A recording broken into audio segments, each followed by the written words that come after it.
Hey, welcome back to another episode of the AlbumReview.net podcast. I'm Greg Potters. Thanks to all you listeners out there for your interaction and feedback. Your feedback is much appreciated and it helps me to always improve. In the last 100 years, there have been 2 decades that have introduced new music that really changed the landscape in its entirety. The 1960s and the 1990s.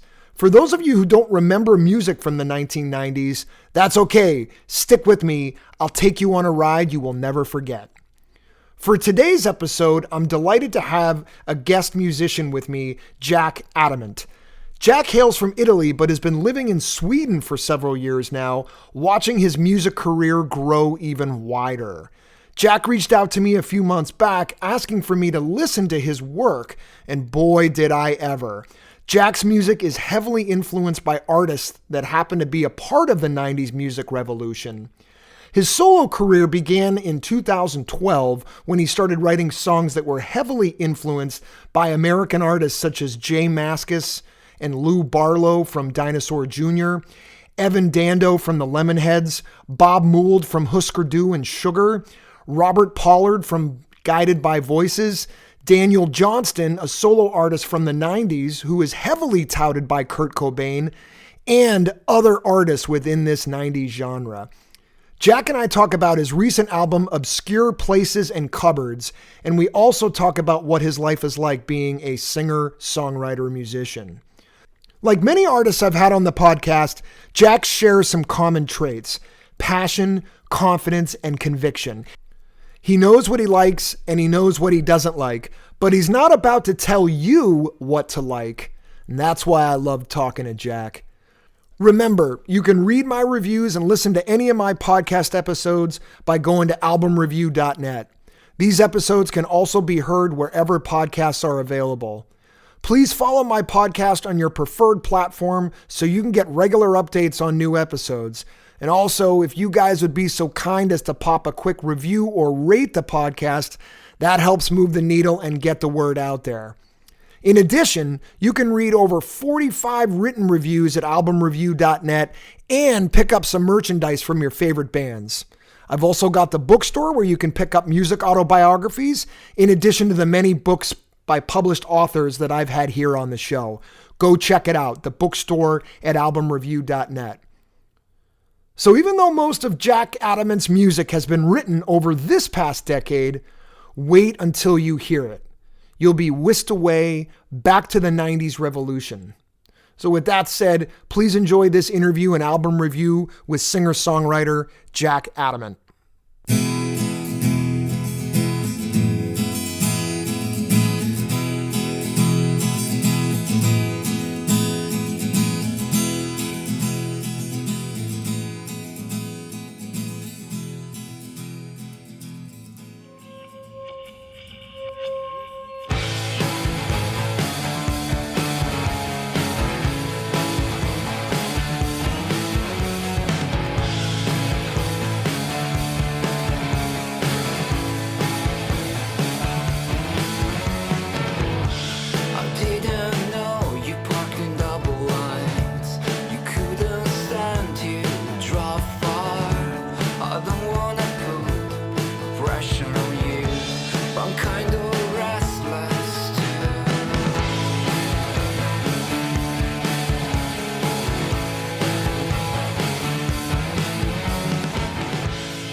So you were saying earlier that you were doing some networking and things like that with people? Yeah, because I've been away from the scene for a little bit about recording and mixing the Yeah. new record. So Yeah. I felt that I've been too much away from the from stages and concerts and meeting people that are actually working with music. Uh, uh, Part-time or full-time, doesn't matter. But it was nice to be back here in Sweden Yeah. full-time. Yeah. Yeah.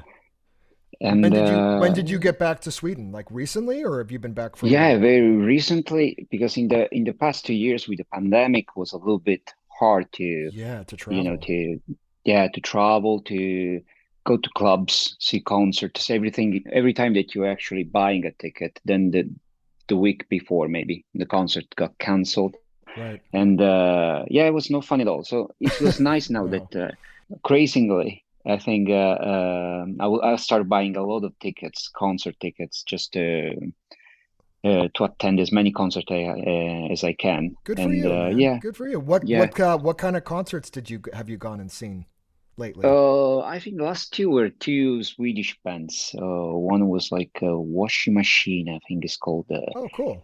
the band, and there were other two from UK. But I'm not really going for my sort of music, the music that I like the most, which is Right. like grunge or mm, pop, punk Right. rock.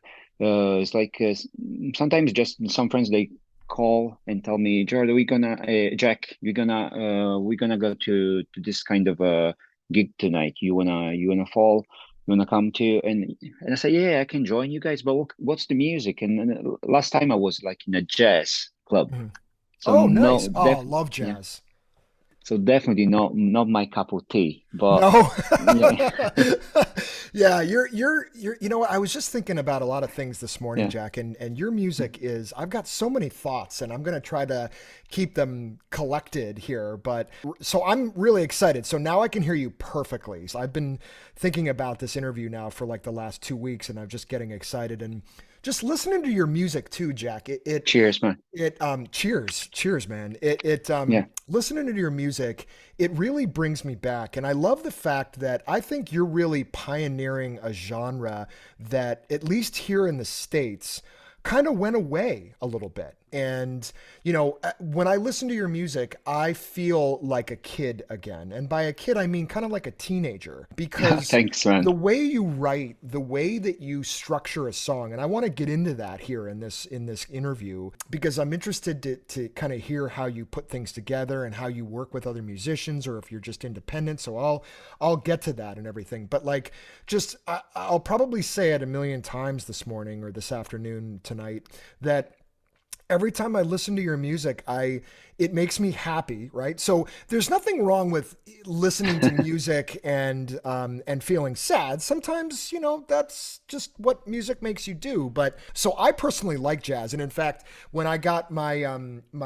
2022 Wrapped Yeah. from Spotify, I was Mhm. shocked to see that the majority of the music I listened to in 2022, at least on my Spotify, was jazz. And I listen to That's cool everything. though. Well, it is, yeah. That's I very mean, cool. but also like early jazz. Like I like jazz from the 1950s and early Cool. 60s. But I also, but I wasn't into jazz when I was a teenager, right? So I was into, your Dinosaur Juniors, your Nirvanas, Yeah. Yeah. Yeah. like the music that you make. That's really what hooked me. I also was into a little bit of the hard rock and heavy metal in the Yeah. Like 1990s. Iron Maiden. I saw that you did a Iron Maiden, podcast. yeah, yeah, Yeah. yep, yep. That was great. I got more coming there. You're from Italy. You currently live in Stockholm, and you began your career. I think I was reading in your Mm. bio around 2012. Yeah. I'm Is that right? actually both Swedish You're dual and citizen. Italian. Yeah, I have double And so, citizenship. what made you made you decide to move to Stockholm? Because I think I was a little bit bored of doing the same things, meeting the same people, doing the same stuff. I don't think that being stuck in a rut helps you to grow Right. artistically and to create. So then I think after spending last year in Italy, I started thinking like maybe I should just go away from here and moving away from my comfort zone. And that's what helps me to, yeah, just to be creative again. But it's not that I was not creative the time that I was there in Italy, but Right. I realized, especially in the last few years and during the pandemic time, I realized that actually being stimulated and meeting new people, seeing new places helps to be more creative. And that was probably the main reason. I was curious to move away from Italy to see a new country and had the chance to. to move away, to move over here because I had some friends that they were already living here. And actually, back then I was in a band called Valeriana, and the two guys that were playing in the same band, one of them was already moved over here, and we just decided probably we give it a try. We go to Wow. Sweden, all of us, and try to gig over there. And we recorded also a record in Sweden, and that was my first experience ever in a studio, and that was that was massive, I should say. It was a great experience just to see all those knobs, machines in front of you, the Right. analog world that you usually dream on the books when you read magazines. And I don't know if you're a nerd like me about those kind of things, I am. compressors, I am. EQs, and Yeah. yeah, I read some that you're sharing good insights and tips on your website about people that want to start their Yes. career or they want to improve in uh, in what they do with the sound and all sort of things. But for me, that was something that changed my way of thinking about music. It was not only me being in a room with a guitar, strumming chords, writing songs, and arranging songs, but also about how much creative is also the process of recording and mixing, mastering, all those kind of things. Yeah. Yeah. I Nice gotta, discover. I gotta say, Jack, that you're really brave for just sort of picking up and moving your life and going to a new, not only a new city, but a new country. It's good that you had sort of a baseline and you had friends that you could pick up with in Stockholm. But I mean, that's a big change. And, you know, the fact that you did it for creative purposes and just to kind of change things. I know exactly what you mean. Now, I didn't make a similar move in the sense that I moved to a different country, but Yeah, back when I was in my 20s, I made a move and I really wanted to just get away from where I was living at the time, and because I had grown up there and wanted to go to a brand new city, and I only knew two people, but it was a little scary. And I did play music when I was there, and I, you know, integrated a little bit into the scene. But you know what you've right. done is really admirable, and it sounds like you did a lot of it just to kind of change things up, but also get more inspiration to write, you know, write more music and keep going. Yeah, definitely. I remember especially during the writing of my second record because the first one was launched at 12 since 82, and that was a little bit more intimate, was Right. acoustic, very inspired by Jay Mascis, Yeah. his solo project. And after that, I was traveling crazy. I was in the States too. I was in UK, in Italy, in Stockholm, here in Sweden.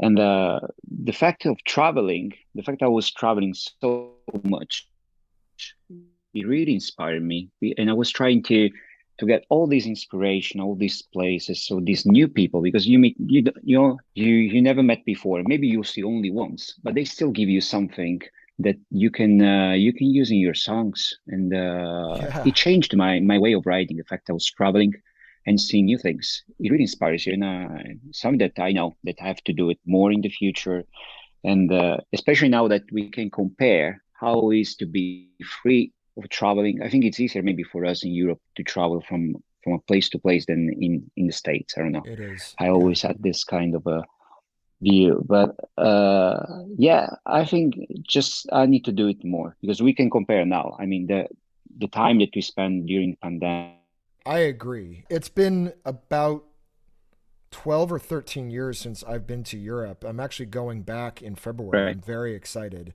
But it has it changed at all? Has the pandemic or has terrorism, you know, not to sound dramatic, but has that Yeah, changed the simplicity of getting, you know, in and out or crossing borders? Because I remember I was in Germany and Austria and Italy. We just like literally drove right over the border. Like there was no, it was like driving from Boston to New York that nobody stopped us and said, "Can we see some papers?" We just drove. Is it still that way? I think it's still that way. And now Yeah. after the pandemic, it's like it feels that it's going back to normal. I'm Yeah. trying to chat with bands that they're traveling from UK, coming here to Stockholm, and it's only the driving that it takes a lot of energies, but Right. otherwise they won't stop you. It's like it feels that we are going back to normal Yeah. finally, That's which great. is something that we would like to. Uh, yeah, and I would say during this time, actually, the last 2 years, I spent so much time also in reading. I think a lot of books that helped me also uh, writing new songs or just writing songs in a different way than before. I was reading this book. It was from Jeff Tweedy. Maybe you heard about Oh, I'm how to sure. write one Abs- song. yeah. Yeah. Yeah, Love Jeff Tweedy. Big Wilco fan. yeah, me too, me too. And that book was very inspiring to me as well as the one like from Dave Grohl, the storyteller. That book really changed the way I was thinking about Nirvana and touring, making music. Yeah. Yeah. So some books also from Frank Turner, the the British guy. He's an amazing guy, a musician. I really like the music that he plays, and he comes from punk rock. So That uh, sounds awesome. I'm gonna check out those books because I know those musicians, those artists, those authors, and I'm always looking for inspiration. In the last since the pandemic as well, I've done a lot of reading. And actually, when I was reading your bio that you had on your website, I noticed that you wrote yeah, something that resonated quite a bit with me, Jack. You wrote, when you start a new relationship, you strive to impress the other person. You only want them to see you at your best. But this depiction won't last forever. For good things to come of it, you need to let your guard down and share your demons. I love right. that, Jack. I love that. I couldn't agree with this more. Thanks, man. We've got, you're welcome, man. We must let our guard down and be fully genuine in platonic and romantic relationships.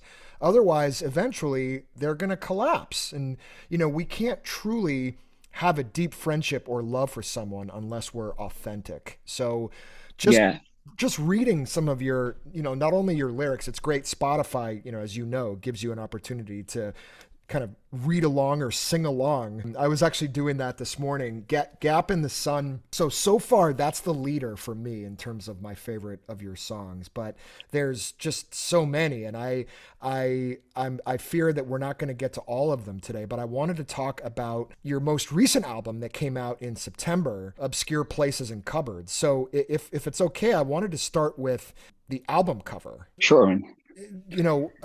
How'd you come up with it? Like, did you design it or did you have somebody else design it?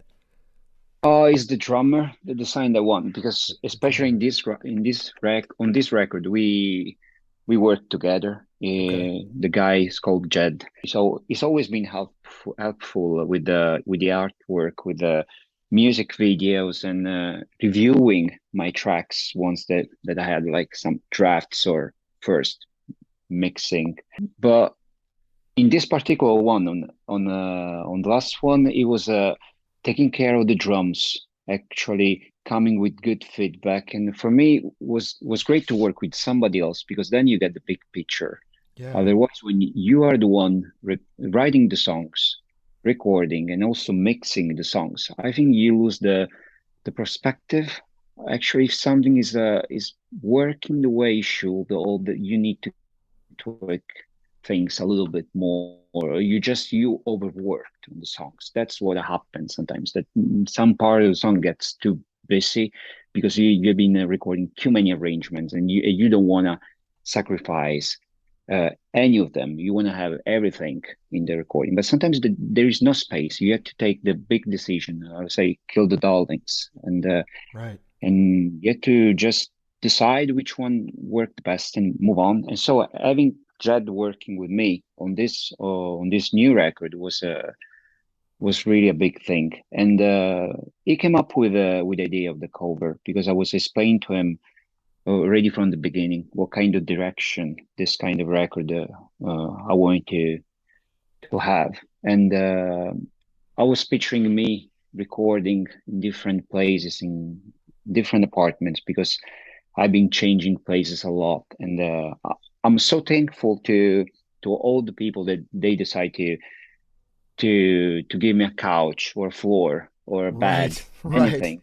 Right. That's so appreciated. Actually, there's a friend here, Andreas, a Swedish guy that is like is one of my best friends, and he's always like help me when I'm in trouble, when I need a place to stay. He's always like one of the nicest person that I ever met. But back to Judd is like so I was trying to describe the best way the songs because I had snippets of lyrics Hmm. everywhere, and I was trying to describe him the idea that I had in my mind that was just me recording in a cupboard, me recording in the bathroom, me recording downstairs in the basement.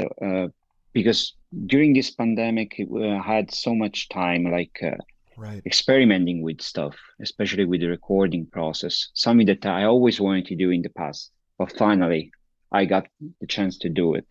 So he has different meanings though. It's just so also to the pandemic, of course, the fact that we've been away from our loved ones and our best friends, we couldn't socialize, and finally, that's the obscure places that I meant.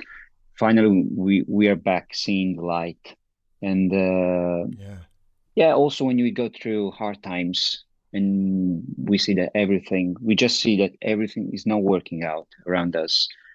We are negative, and it's Yeah. hard to get by. That was it was a little bit dark. I think the meaning of the record in the beginning. He tried to be creative on the cover, and it turns out really well, I think. I agree. And I don't know about you, but when I was, you're gonna hear me a lot in this conversation go back to like when I was a kid. I just have so many Yeah, memories of like learning about music, and I feel like I'm learning every day, but I was just so impressionable when I was younger. And Jack, I don't know about you, but I would go into music stores or record stores, and hmm I would buy albums just based on the cover. So some of them I didn't even hear. It wasn't until, at least in the States, it wasn't until like the maybe early 1990s that you could sample an album at the store. Like Tower Records had that. They were a big yeah, chain yeah, here, but you could only sample like, 15 seconds of a couple different songs that it had selected for you.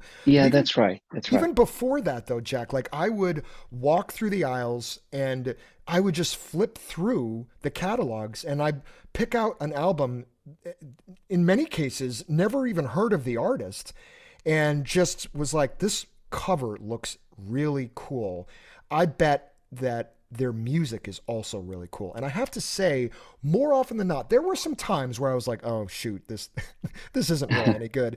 But more often than not, Yeah, it true. it it really resonated with me. And so your cover, I just it's refreshing in so many ways to go through Spotify and look through albums and then see this album cover as opposed to like the picture of the artist. Or just some people I don't think go that level anymore and really focus on sophisticated artwork. And it looks like Yeah. there's a lot of symbolism in your on your album cover. The guy in the cupboard, hmm you've got the kitchen, you've got the banana peel.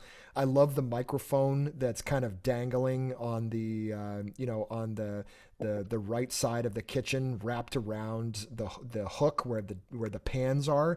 But then Yeah, you've got the tiny details. yeah, right, exactly, exactly. And I found myself when I first met you, I got off our call.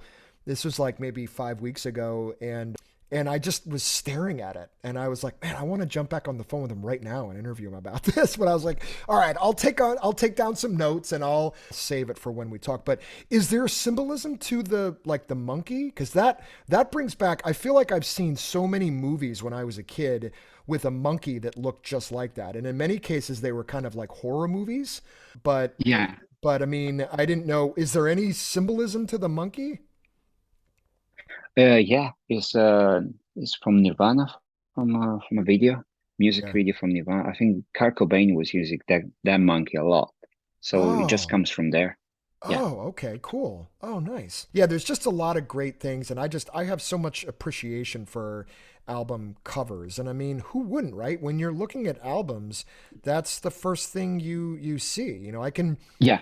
I did a review of Santana's album Moonflower, and that was another example of an album that I Hmm. literally just picked because of the cover. I just wanted to say I think it's great. Walk me through like starting with Itchy Memories, you know, the first track on your album. It just puts me on this, like, what I like to think of as like a magic carpet ride, and takes me back to, say, 1992 in my mind.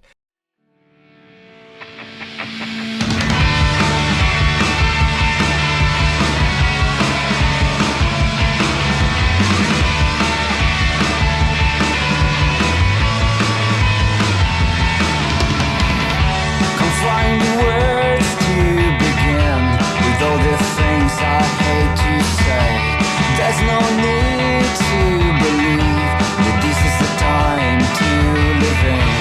Has to be more bizarre to being something very unique. And even if we decide to die, you know this won't be for real.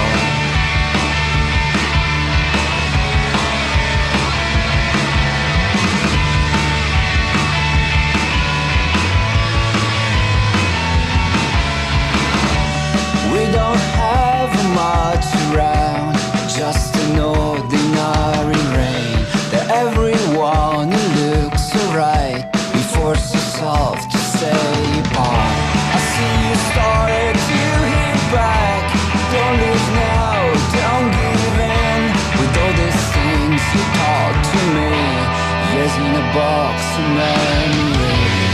You can't believe it. Itchy Memories, you know, again, although it's relatively newer song, you know, I think you've captured what I think is the 90s sound perfectly. And I don't necessarily know if you were going for that, but it doesn't matter. Like, for people like me, you brought me back to a time when I can remember really being impressionable and really learning about music, but also hearing a song and being like, this is mine. Like, this is my song. And maybe if I feel like it later, I'll tell my friends about it and get them turned on to it.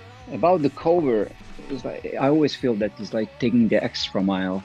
So we don't like to take anything for granted. Right. So when I work, especially with Judd, we are really meticulous about what we do, and everything that is there for a reason. It's not that you're just there for the sake of it.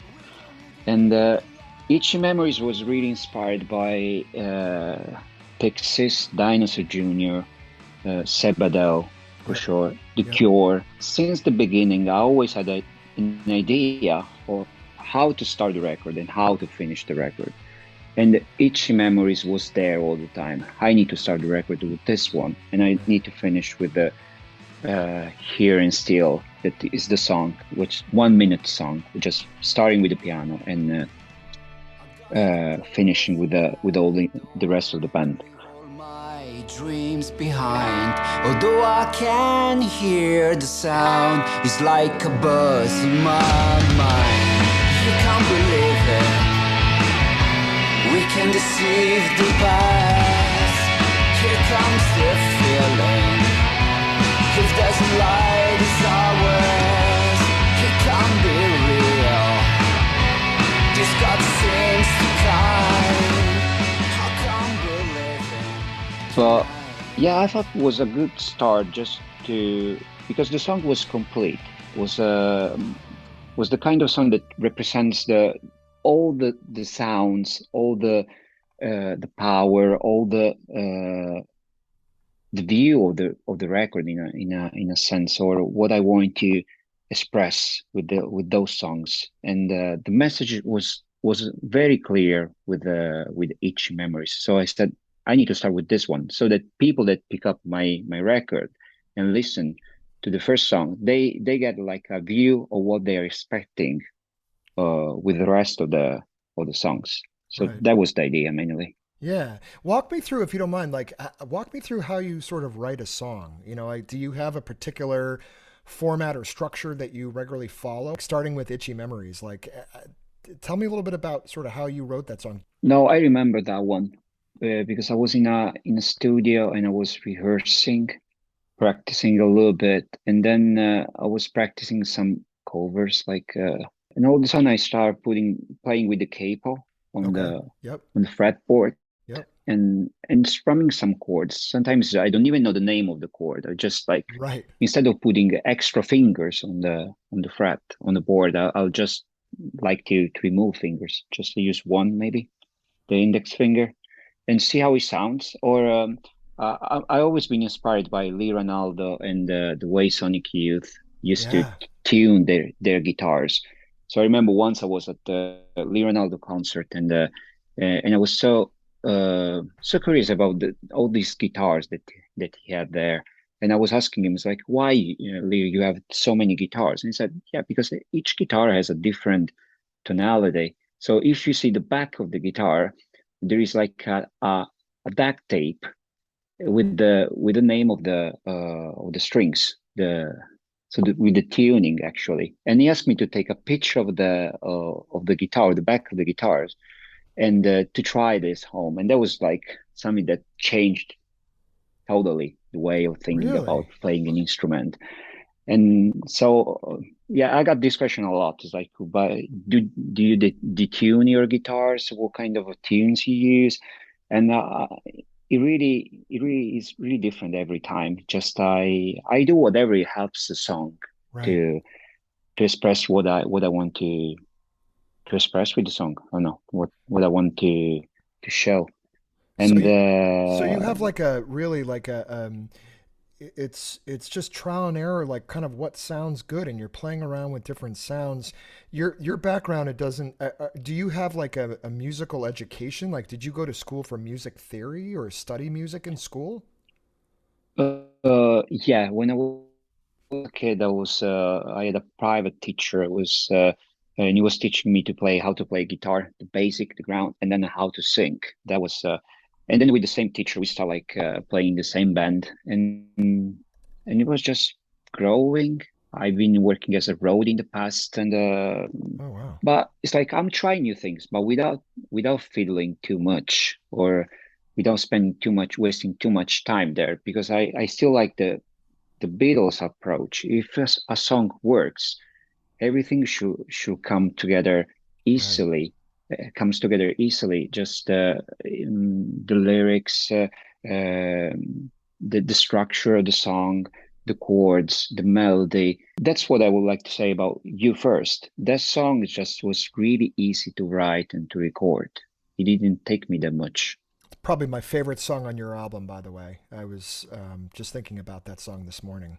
Yeah, what kind of work? I noticed you did a video for You First as well, which is great. Like really cool. What kind of Thanks, work man. went into? Absolutely, man. What I encourage everyone listening to this to check it out. What kind of work went into producing and filming the video? I think it was always me and Jed brainstorming, Okay. spending hours and hours thinking, how can we translate this music into video or something that can uh, gain some kind of attention or that people will remember about this video. And so we started, I think, with a storyboard there. And we thought maybe we can go in this place and use the whole house, each room to build a story. A lot of things just happens. You start like recording something and you realize, yeah, this works. This is working. Or some other stuff you just leave it behind because it doesn't work. But it's a lot of trying, I think, a lot of Mm, grinding.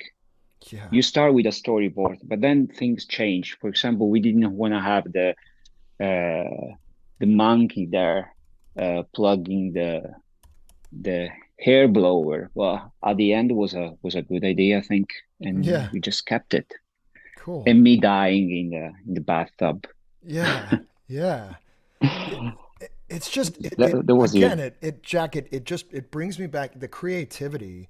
And so you and Judd clearly put a lot of time and effort into these things, and Yeah, I yeah. think that's rare nowadays. Now I don't spend I've got two boys, 12 and 10, and they spend a large part of their time on YouTube, or at least my 10-year-old does.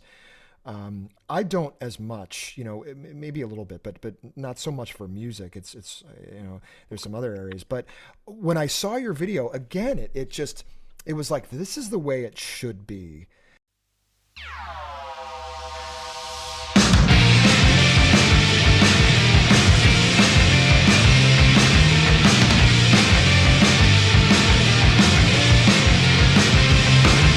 If only had the chance to light the both of us to see how this far from the dark. Remember this won't be forever. Everything will feel like a dream. The power of something that means a lot more. Just for who decide to care.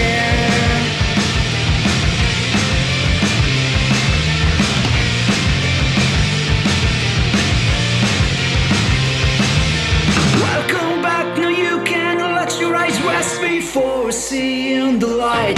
Wish I could find what there is behind these thoughts we kept so tight. Unveil the curtain, walk like only you can do. Here's the soul of morning left to be saved.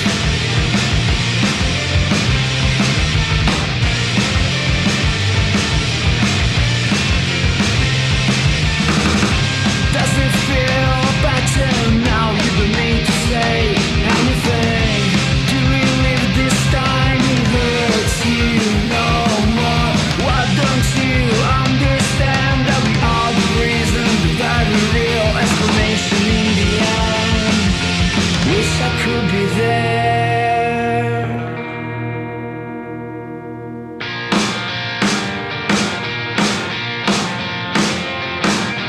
Where is the knob, the mood, there is the pain? Where does it start, the circle of life? Where is the knob, the mood, there is the pain? You've got an artist who is capturing that genre, but he's doing it not to be like, hey, I want to bring back this genre. This is just what resonates with you. And then you added the creativity into the video. And you have other videos as well, which I found really, really, really cool. Yeah. But earlier you were talking about you first, and I sort of shifted gears a little bit to the video, but like, could you share with us a little bit more about sort of what your inspiration was behind writing the song, You First? Oh, then I should say, first vinyl ever that I bought was Sex Pistols. Nice. Never mind the Bullocks. Yeah, that Yeah. one. Yeah. So punk is always been a part of me, I think. Even if when I was playing a little bit more popish songs, that was in the beginning when I was at the college. But although it's like I was listening to Smashing Pumpkins all the time, big Yeah. fan of Billy Corgan Yeah. and Radiohead, Oasis. Amazing. Yeah, probably that was one of the first records that I bought instead a CD. I remember I was a kid back then. We were talking about 97, 96. And I remember that was Christmas. So it was the best time to actually ask my parents to drive me to the store and to buy me a CD. Nice. Yeah, just take advantage of this. Now is the time, Christmas. Yeah. And though we went to the store, and I remember my dad looking around, too many CDs, so expensive. My idea was just to buy the whole store, take over the store, take all the CDs here. I'll check home what they're about. But I was there to buy OK Computer thing or Be Here Now. I wanted to buy both of them. Yep.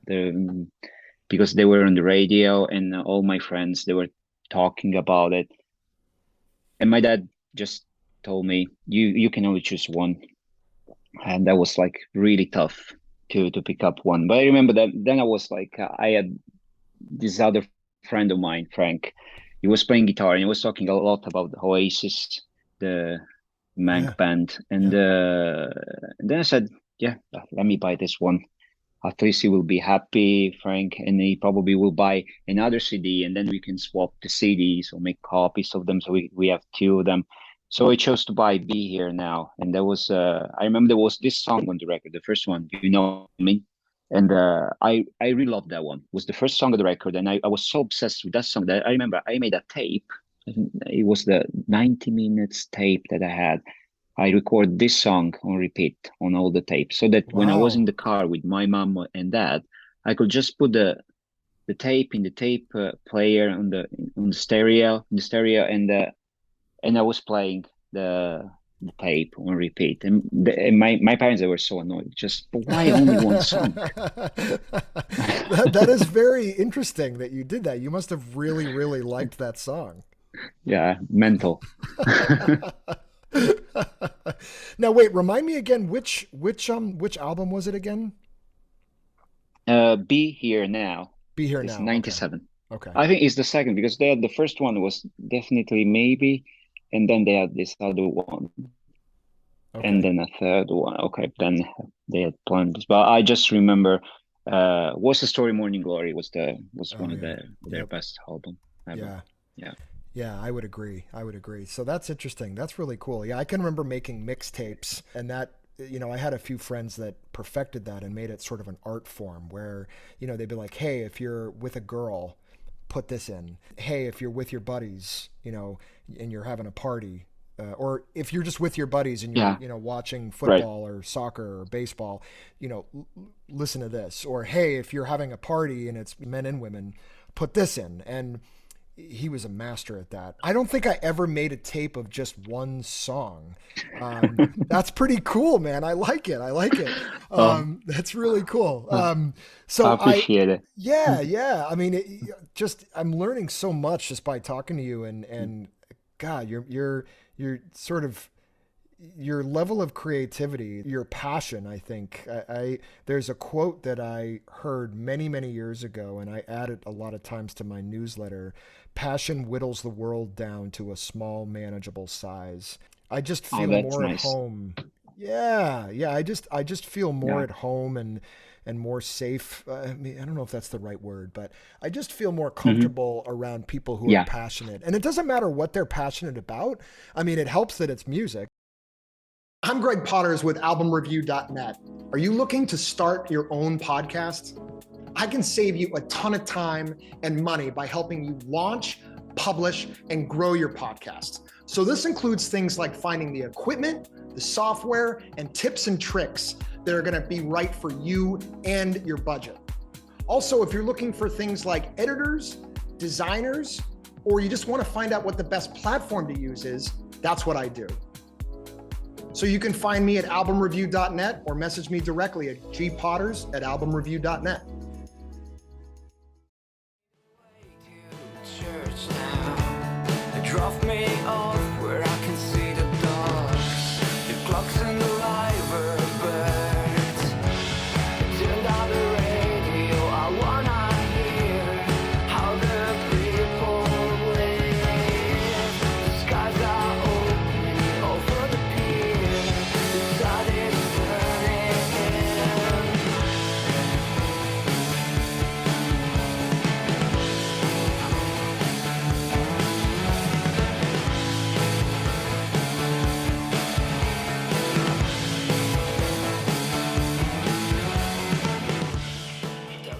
I want to keep going. So I'm skipping around a little bit on your album, but I really found the song Space Frame interesting. Kind of a sullen mood. Another break intro. Could you tell me a little bit more about that song? Like what was the motivation behind writing that song? I think the record felt a little bit too fast for me. Especially when I was listening back, because initially that we didn't record only 10 songs. I think it was like 20 Right, maybe, right. and it was tough to decide which one goes in this record, which one will be left behind. And Space Frame was a little bit like grabbing a cup of coffee, thinking a little bit about yourself, what you've been through in your life, and having like chilling a little bit. And I think when I was writing this one, I was thinking about my family and kind of meeting them in a parallel universe, like different life. Just be, probably we don't know each other, but I'm the only one that actually know them, but they won't recognize me. And Wow.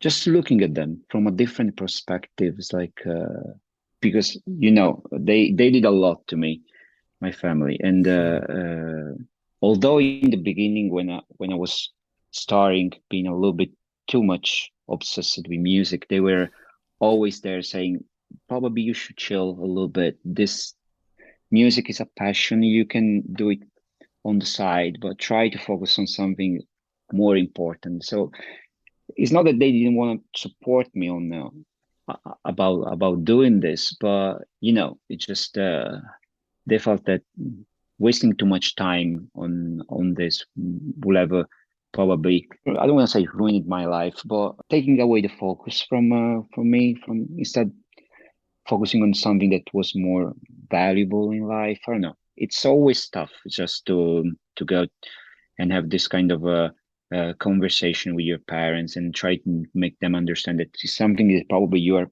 passionate, that it makes you feel better, it makes Definitely. you feel happier, and you know, people like watch movies, people like to go out. They like sports. For me, the only thing that actually helped me to go through hard times is like listen to the Beatles, to Yeah. Dinosaur Jr. or Smashing Pumpkins, and all of a sudden I feel relieved.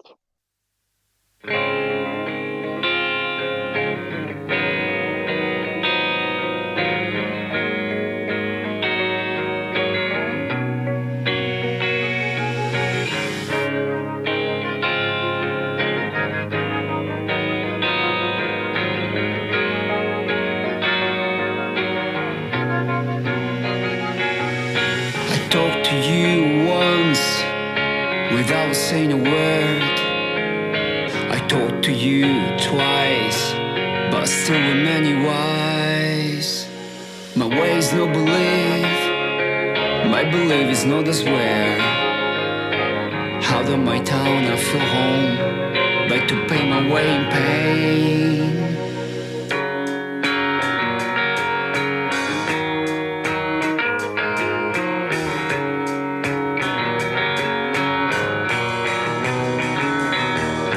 The wonder is a man who finds a place. My wonder is a shame. The wonder is I turn into the wind. My wonder is green mass.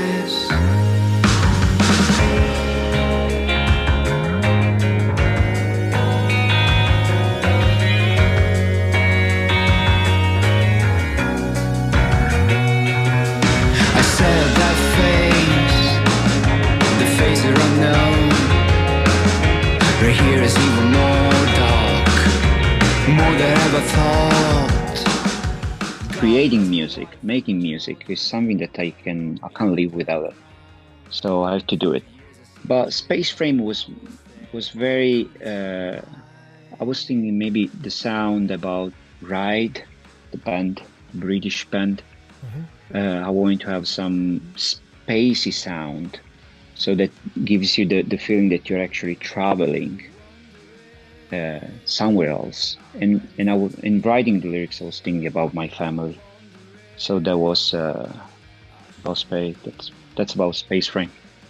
Jack, you opened up just a huge door there, and it's so funny because it's almost like you read my mind. And some of the questions that I had jotted down to ask you were like about your childhood, and one of them, which you just answered even more completely than I was thinking, was, did you ever use music as a kid to sort of escape? I'm not going to go too deep into my experience, but I'll just say that I have a significant relationship to the experience that you had as well. My parents were also supportive, but they also looked at my passion for music as a little bit scary, but they were also, I think, trying to tell me like, hey, that's a nice thing to do on the side for fun, but as you're getting older, you need to start to think about your life and making a living and making money, and you're never going to be able to do it with music.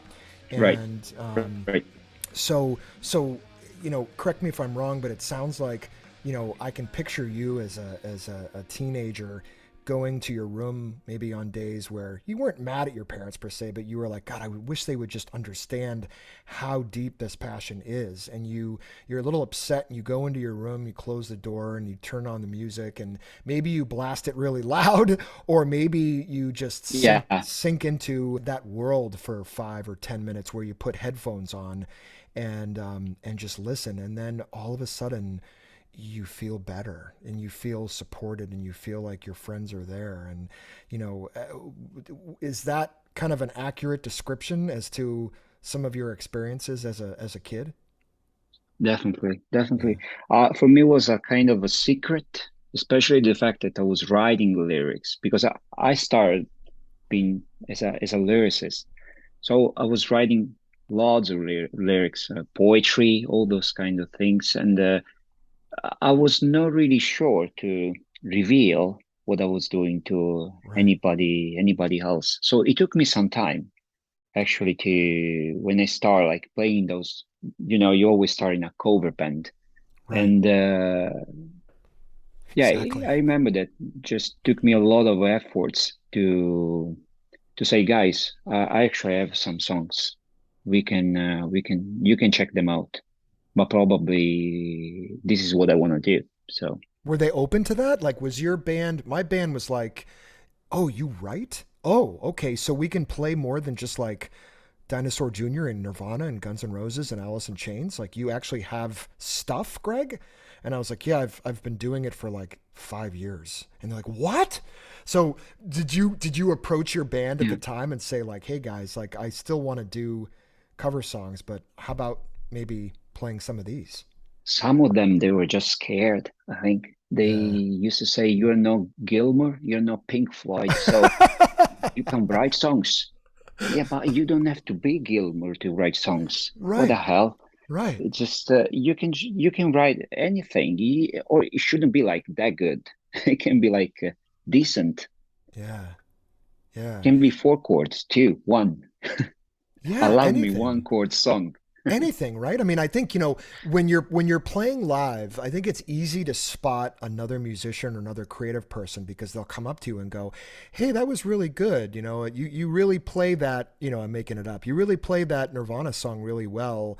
But do you write your own stuff? I played a lot of bars where they were like, "Yeah, originals are okay, but we really want you to play the covers." So I would do a mixture. Yeah, your story reminds me of. Have you seen the movie The Wall, Pink Floyd? Yeah, I've seen that one. There's that great scene where Pink as a little boy he's writing poetry in class and the teacher grabs the paper out of his hand and he literally like right in front of the whole class mocks him and makes fun of him for the lad who Yeah, reckons yeah. himself a poet, everybody. Mm. And they all laugh and I was just talking about that with somebody 2 nights ago and just how I think a lot of us at least a lot of my group of friends were in a similar position. Maybe not exactly like that, but where we were maybe a little afraid, and other people were like, "You're not a writer. You're not," but it made you feel good, right? And heck, you Yeah, were you were the only one that was doing the writing. So if anything, like they should have sat down and listened more. And it sounds like eventually they yeah, did. yeah. Like, give me some credit. Yeah, right, right. So your current band right now, like, break it down for me. So you've got how many guys are in your band or girls? How many people are in your band right now? We have this other guy is called Vex. He played bass on Brush Your Teeth with a Smile. Okay, And actually, when recently when I'm recording something, I'm trying uh, to be open to have someone on board with me recording. It's like if there is somebody else playing bass, so I can ask this other person, would you like to play bass on my songs? So I don't have to think about it because I don't like to be too too much into my stuff. I don't think okay, that helps. I was having those kind of conversation with a label, I think, the past few days, and about being the person in charge of writing and recording and doing everything. I don't think that helps that much. right, So recently, I'm trying to collaborate, and with Jed taking care of the drums. this other guy actually helped me with the bass lines, and when he can actually, because he has a full-time job. And this I think is very helpful, and it's something that I would like to do more in the past. But as a band, the way that we can play live, it's just me and Jed, and we've been trying to rehearse the songs in the studio, Mhm. but it feels like we need a bass. We need someone playing bass with us, otherwise Yeah. it's gonna be tough. Jack, if I was in Stockholm, Mm. I'd raise my hand. I'd love to play bass with you. Thanks, man. That's the first instrument. Well, the first instrument I learned how to play was a ukulele, believe it or not. But then I made the Cool. transition to the bass, and that helped a little bit more with getting attention at the parties. But I always have and always will love the bass. So in regards to the equipment that you use, I'm always, I'm an audiophile. I'm a equipment geek. Like you kind of said you were. What sort of software or hardware? I guess like break down the software. Like when you recorded your record, did you use like Pro Tools or Logic or something different? I'm not really that much too into the talking about DAWs, or you call DAW, I Oh, think. right. Yep. Uh, I grew up with Audacity was Hmm. the first DAW that I ever used. That was Nice. Yeah. Yeah. I'm familiar with it. time Definitely. ago. Yeah, and but if it's either GarageBand, Pro Tools, Logic, Nice. uh, what I'm trying to do is mainly is like if there is a chance to go to a studio where I can combine mixing, recording in the box with the how they call it, hybrid, to be like to have also the analog side and to have both of the two worlds at the same time. That's the best thing for ever I for me. agree. I agree. So it really depends, because when I'm here in Stockholm, I can just rent a studio. I go there, and if I need like an engineer, you pay the engineer, Right. and he will do the work for you. So about this record, it's been a little bit different because there are a few things combined. So some stuff has been recorded in Stockholm, some stuff has been recorded in my home studio, and the mixing has been a few people involved about mixing, but I was always there saying, I don't like this. This is over compressed.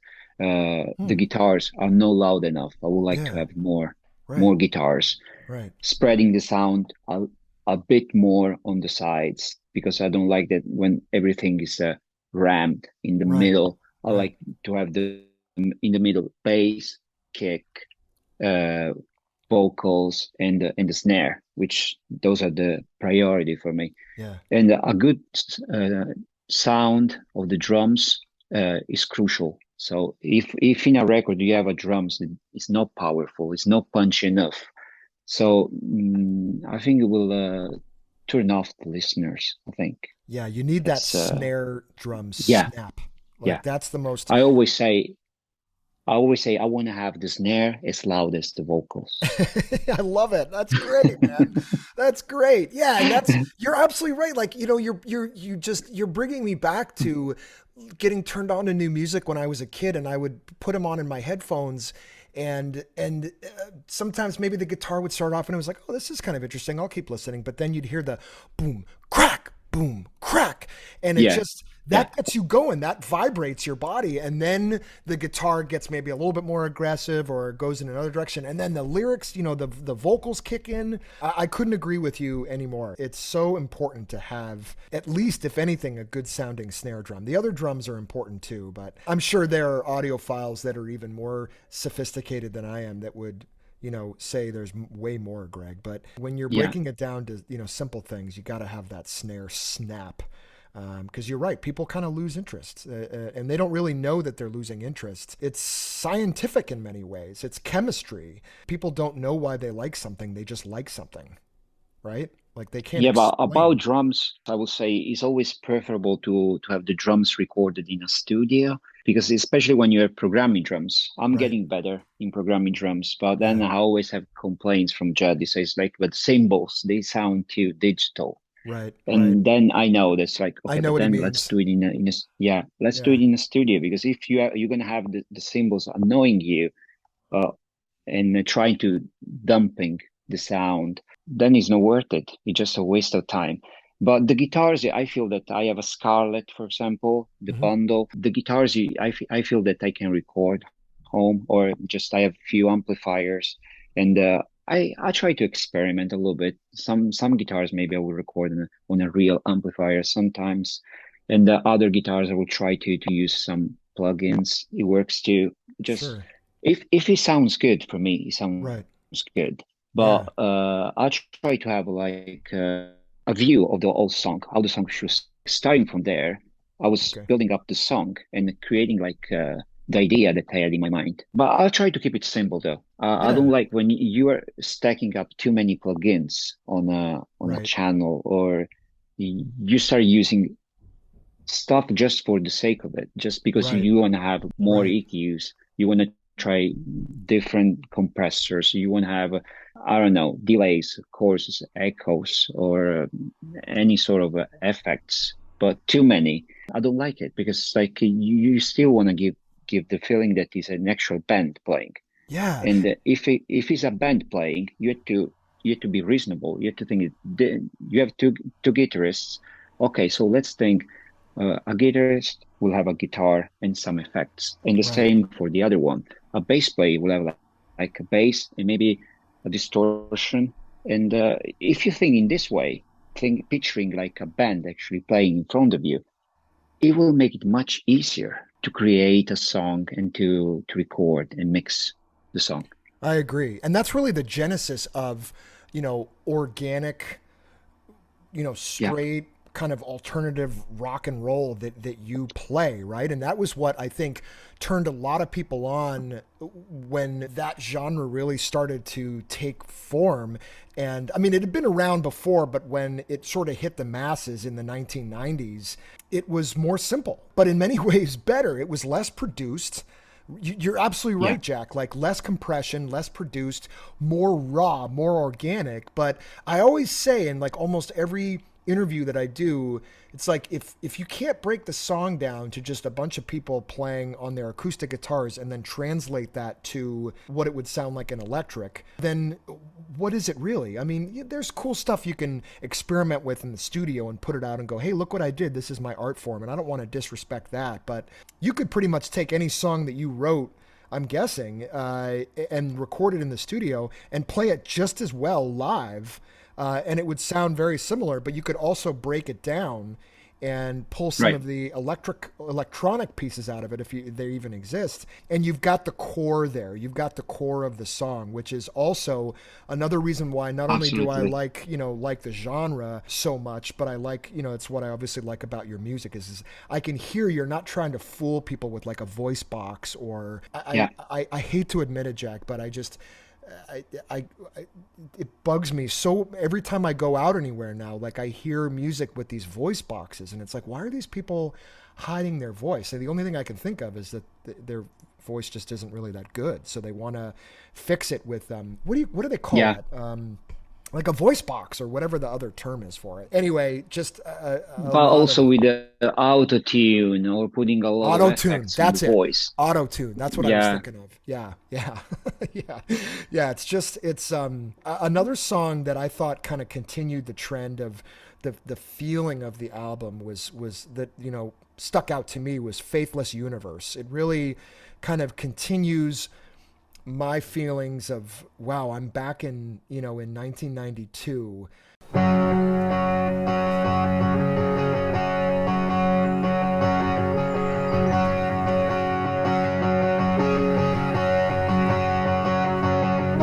Let's gaze into the starlight, and I'm done.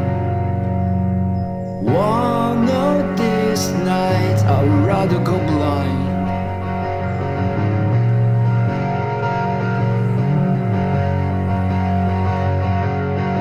No need to shove a dream to find a way to react. We expect a sense of shiver running down our spine. We can never feel sorry again. To do without rebound, to feel good.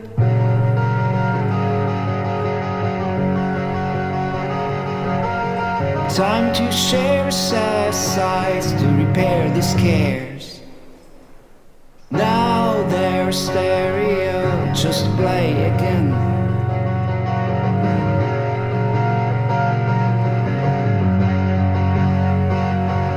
No need to tame your mind, just be there off guard. Cause what to fear after all, it can still be inside. But only happens when you're asleep and you wanna back down. Both we know what it takes to change, it takes no time. On the way we need to walk, there be stars in your eyes. And I'm a kid, and the radio is filled with rock and heavy metal, at least rock radio when I was a kid here in the States. And then I start to hear, music like yours or some of the other bands that you mentioned, Right. I think in your bio, like not only Jay Mascis, which I was drawn to immediately, but Lou Barlow, Evan Dando, who's a Boston native, Bob Mould, Robert Pollard, Yeah. and Daniel Johnston, like musicians in that genre. You really capture that, and I think that Faithless Universe is another song that just jumped out at me as making me kind of feel at home. It's hard to explain, but what was that song? What was writing that song like? This song is ancient, actually. Is it really? I started, yeah, it's like probably has 10 years. Oh wow. I remember when I was started writing that song, I was very inspired by Lucy in the Sky with Diamonds and Alice in Wonderland. I think I was obsessed with John Lennon back then, and I was trying to write something very trippy, but it was evolving. It was just giving you the feeling that something was coming, and then like waves or a tide.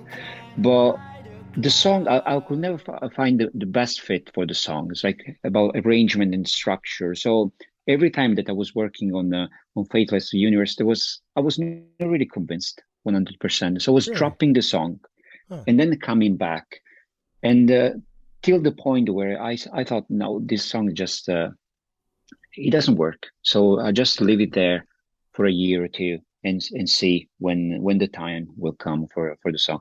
And it was actually recording this record that I felt I need a song here that actually gives me this feeling of to be in the middle of a sea and on a boat or stranded somewhere.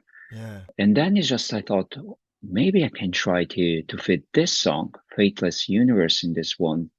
And I was changing a couple of things, not much, but reviewing the lyrics and adding some stuff. I remember in the beginning was very overly produced, and then Jed came back to me and said, "No, just do kind of stripped down version of the first part. Try Right. to remove all this stuff. Make it feel that you are starting almost alone on the stage, and then all the instruments all of a sudden they come together."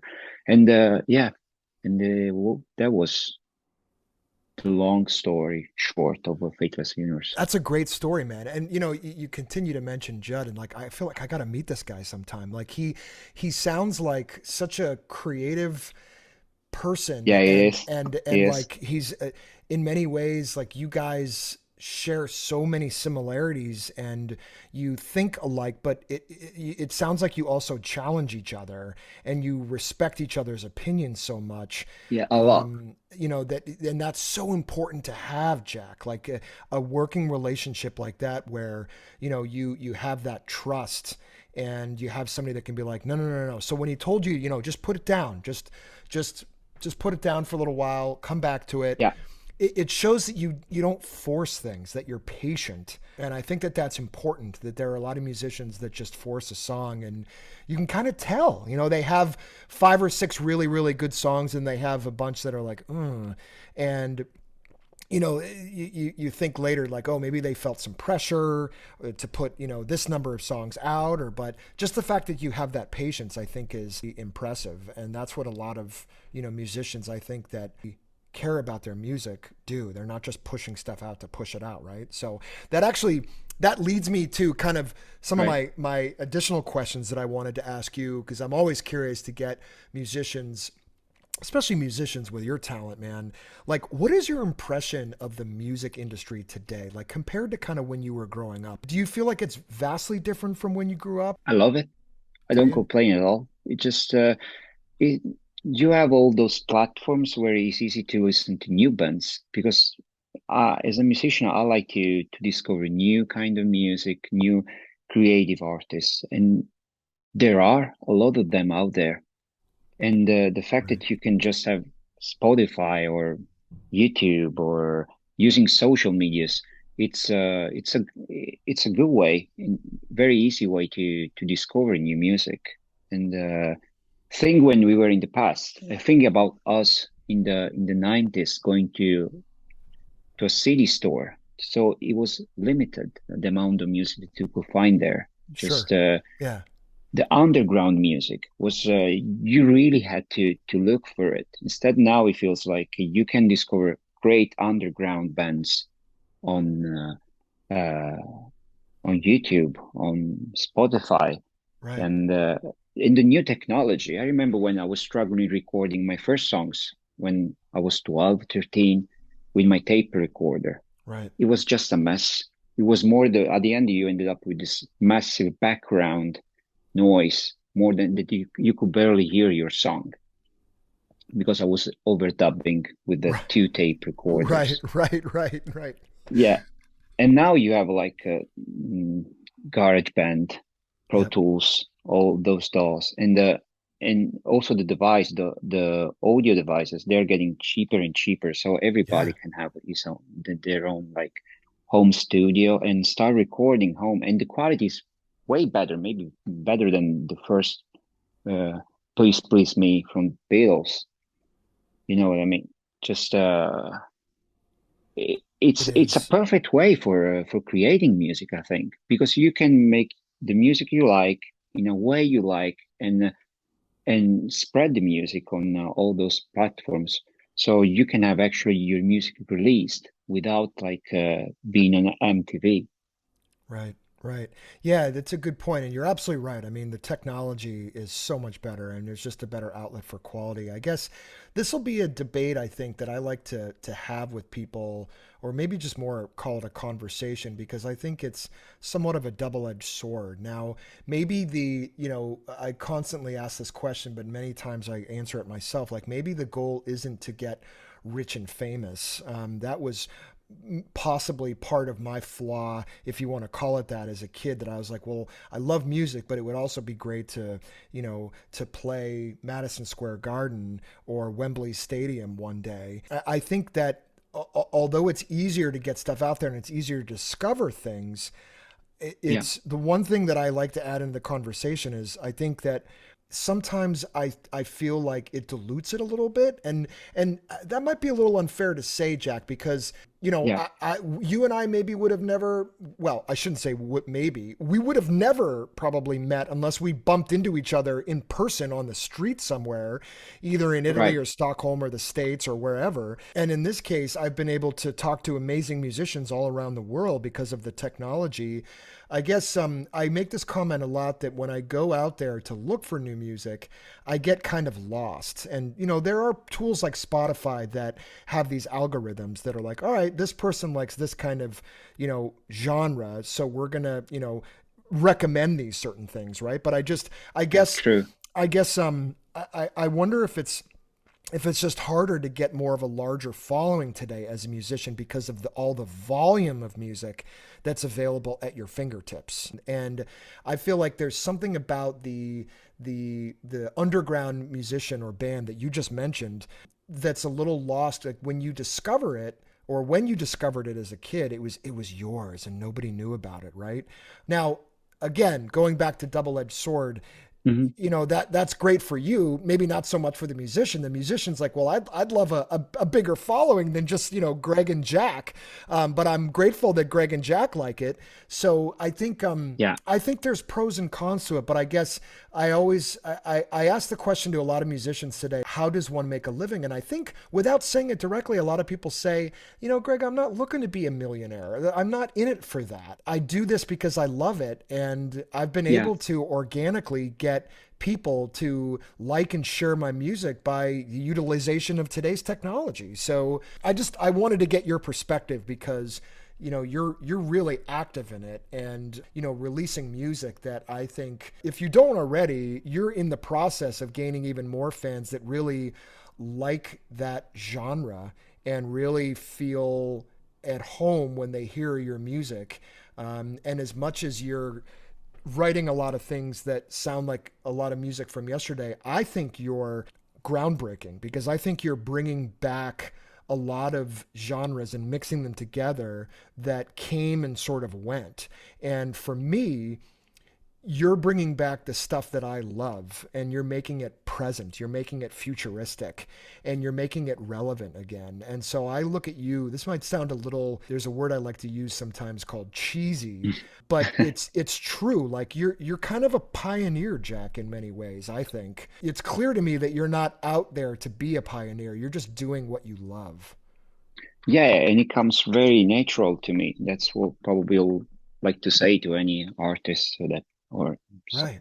anyone that is actually starting Yeah. or wanting to become a musician and an artist. It's like maybe we should stop with this obsession of become a millionaire Right. or Right. to become Exactly. the richest person, to become the next Mick Jagger, or I don't know, Right. Right. Madonna. Right. Yeah, it's just do it because you feel that he helps you in some way, and music that you're making, it just makes you a better person and helps other people to connect with you. And I always like to think that when we make music, it just as soon as you release your music, the music doesn't belong to you anymore. I really believe in this. Good point. So that's why I always struggle in explaining the lyrics to someone that asks me about specifically about the lyrics, because it's like I like to that whoever listen to my music just can connect with my music and will give the lyrics a different meaning that doesn't have to be the same that I gave to it when I was actually writing. So the same song can mean different things or gives different feelings to other people. They can be that necessarily has to be the same. Yeah. That gives me. So I Yeah. encourage people just to stay away from this obsession of become like famous, like all those influencers. I think I don't think that they will make their life happy I agree. I agree. I or think even or any better.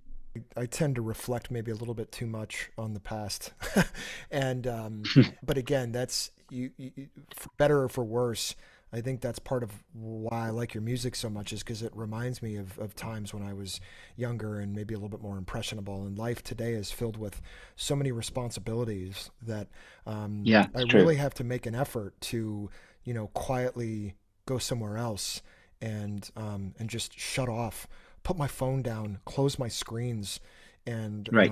and just listen to music. And I still do that, but I think what I got a little bit caught up with when I was maybe 12, 13, 14, when I was writing and recording, I still had a love for it, but I thought to myself, like, wow, maybe one day, I could play at Madison Square Garden, or I could play at the Boston Garden, or I could play at Wembley Stadium. And that's the best advice you can give, Jack, is you're really going to end up what's the best way of saying it? You're really going to end up Mm. you know hurting yourself more Yeah, emotionally definitely. and going down the wrong path. And I think a lot of the folks who ended up getting famous, they didn't have that in mind. They kind of just fell into it by accident, right? Like maybe like for Nirvana Yeah. or What it means to be famous is like sometimes just to to feel that you are better than somebody else. But I don't want to be better than anyone, especially as musicians. I don't see that there should be any competition out there. right, Everyone needs to do his own stuff. Just it's a way of expressing yourself. And right. as a person, we are different than so we have different ways of expressing ourselves, and that's the way it should be. But I would like to add something about like having like a part-time job, or that's what I'm doing. I'm trying to work on the side. It's like I was reading in about Albini on an interview. Actually, Mhm. Albini is one of my favorite engineer, together with Butchwig. And Albini was just saying is like having actually a side job allows you to buy you time to do whatever you like the most. So once that you have your bills covered, your rent covered, then you have actually the hours that you have left. You can use those hours the best way you can, doing whatever you feel like is something that you love and Yeah. you would like to do. Yeah. Yeah. Well said, man. Well said for sure. What kind of stuff do you do on the side to keep you busy? Like what kind of work do you do? Myself, just I've been working in restaurants especially when I moved to Sweden. So I Yeah. think it was the easiest way. It's about connection, having contacts. So I'm not really scared to do any kind of job. It's like Yeah. as much as as much as it allowed me to do what I like and playing music. I studied economics when I was at to university, Hmm. so I was lucky to actually I'm thankful to my parents that they allowed me to study economics. It was Smart. not something that I was super passionate back then, but I don't think that I had the mindset to decide what I wanted to do with my life. So I said, I'll pick up this one. I'm going to Right. study economics because it just sounds good. It's gonna give me some. So it happened to me that I've been working with economics too. There are like expenses to cover, and then the free time I used to record. And when I have something like that you put some money on the side, then it helps you even more when you buy like stuff that helps you to make better recordings to improve your music career, I Right. think. Yeah, it definitely can help feed your passion and eliminate some of the stress and also free up more time to do, Right. what you love. So you mentioned that you were, I think earlier in the conversation, you mentioned that you were looking to get back or you were getting back to playing some more live shows. Are you doing that now or do you have more upcoming live performances scheduled? Oh, that's an interesting question, Greg, because as we were talking before, when uh, when you record some songs that they actually work with a band, but they also work as a solo project. Right. So that's the best thing ever because recently I found myself playing a lot of solo shows, especially in those Cool. tiny places or uh, and it's the easiest way because when you have to play with a band, you need to be well rehearsed together, Absolutely. and it takes times, and especially me now that I'm traveling around, back traveling, so I'm not always in the same place, and so except if Jed decides to follow me wherever I go, then I have to be has to be me playing solo shows. But those songs from this record, Obscure Places and Cupboards, is like they work well also with only with a guitar. Just it Right. works. Right. Maybe it doesn't give you the fully punk uh, feeling, but Right, it's right, still right. like But you can have punk. You can you create punk with an you acoustic will feel the guitar, songs anyway.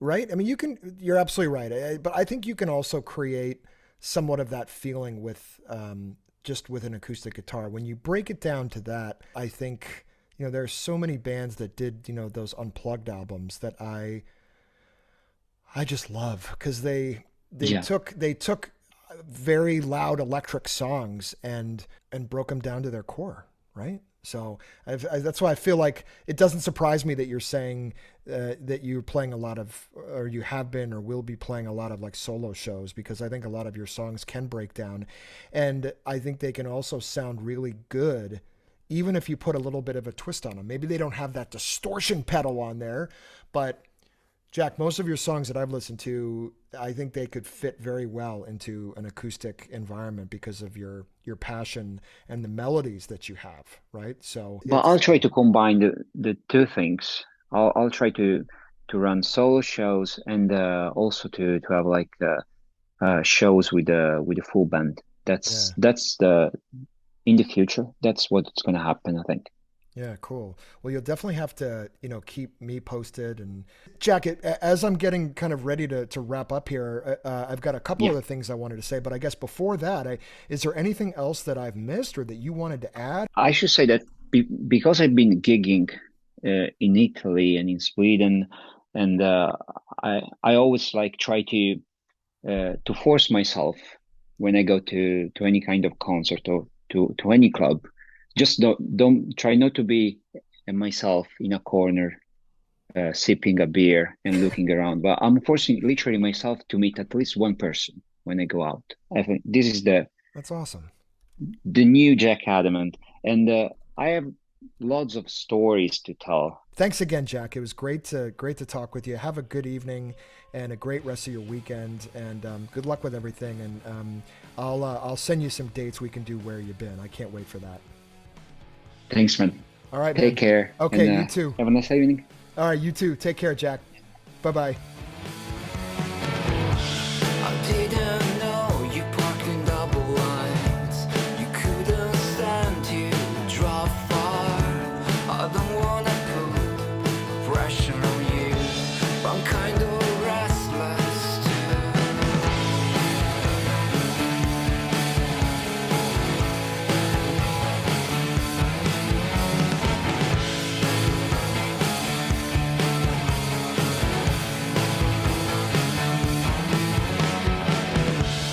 Please can you take me out? Show me the way to church now. Drop me off where I can see the dogs, the clocks and the liver birds. Turn down the radio, I wanna hear how the people live. The skies are open over the pier, the tide is turning.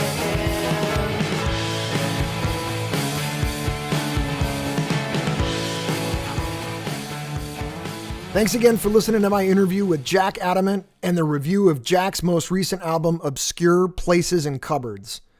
And thanks again to Jack for joining me on the podcast. Just a reminder, you can listen to Jack's music on your favorite platform wherever you get your music. Okay, a few housekeeping items as always. If you're interested in any of the books or albums that I've discussed either in this episode or previous episodes, go to albumreview.net and pick up a copy of your own. Listen to all my podcast album reviews at albumreview.net by clicking on the podcast tab. It's pretty easy. They can also be heard wherever podcasts are available. Please follow the show on your preferred platform so you can get regular updates on new episodes. Also, if you guys would be so kind as to pop a quick review or rate the podcast, that helps move the needle and get the word out there. I do want to hear from you guys, so please email me your feedback, album review requests, that's hard to say, and any questions you may have to gpotters@albumreview.net. That's GPOTTERS @albumreview.net. If you'd like to get regular updates on reviews, interviews, product, and music news, go to the homepage and join the mailing list. Visit our YouTube page and stay tuned for updates on Instagram, Facebook, and TikTok. You can find me at albumreview.net. Thanks, guys. I'm going to go pound some more 90s music right into my brain. Later.